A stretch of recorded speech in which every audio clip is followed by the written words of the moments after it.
My business was perfect fodder. It was and is in turmoil, and filled with volatile and creative, and sometimes really mean people. The ultimate management lab. The challenges have never been greater in this or any other industry under siege. Publications are slashing budgets and staff in an effort to stay afloat, and employees on my watch are scared and skeptical because the traditional media business is falling apart. If they lost their jobs, how else were they going to make a living? Working at Ace Hardware? Though I do like Ace Hardware. So after mulling this over a bit, I jotted down what I know about managing people. It isn't as easy as you think.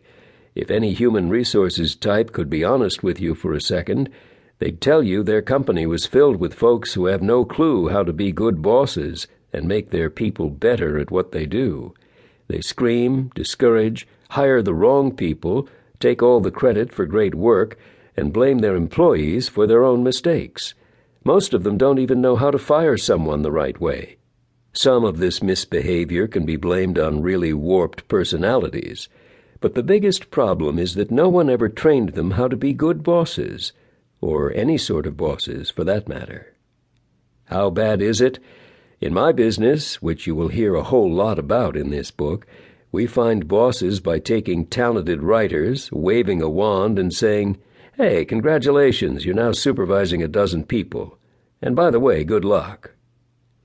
Let me tell you, good editors and good writers are not the same thing.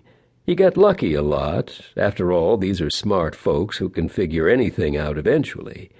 But this strategy often ends up in disaster. Think about it. A reporter is basically a loner who cares about his own work and no one else's. Is that what you want from a boss? I'm sure it's the same in other industries. The super salesperson doesn't necessarily make a great sales manager. The Boston Celtics basketball great Bill Russell, more on him later, wasn't a particularly good coach unless he was playing for himself. He couldn't, it seemed, understand why his players didn't think about the game and execute the way he did. Superstars in any line of work are often that way. So with all that in mind, I'm going to give you advice in this book about being a boss and tell a lot of war stories along the way.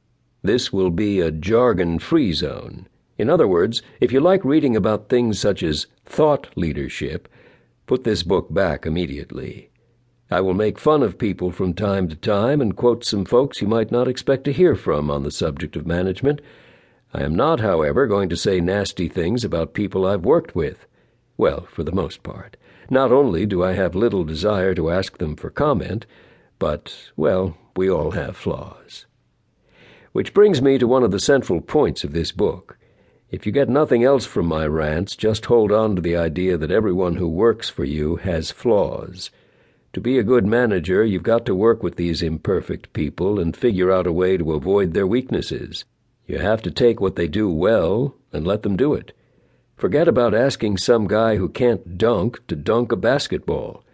For some reason, we're always asking the short guy to dunk, but maybe he's a good three-point shooter. Let him do that. And you know what else? You can't get rid of everybody, so you better figure out what your troops do well. Former General Electric Chief Jack Welch was, among other things, known for a scheme in which he would lop off the lower portion of his workforce, the C's, every year. Good luck with that. What if the C has a crucial single skill?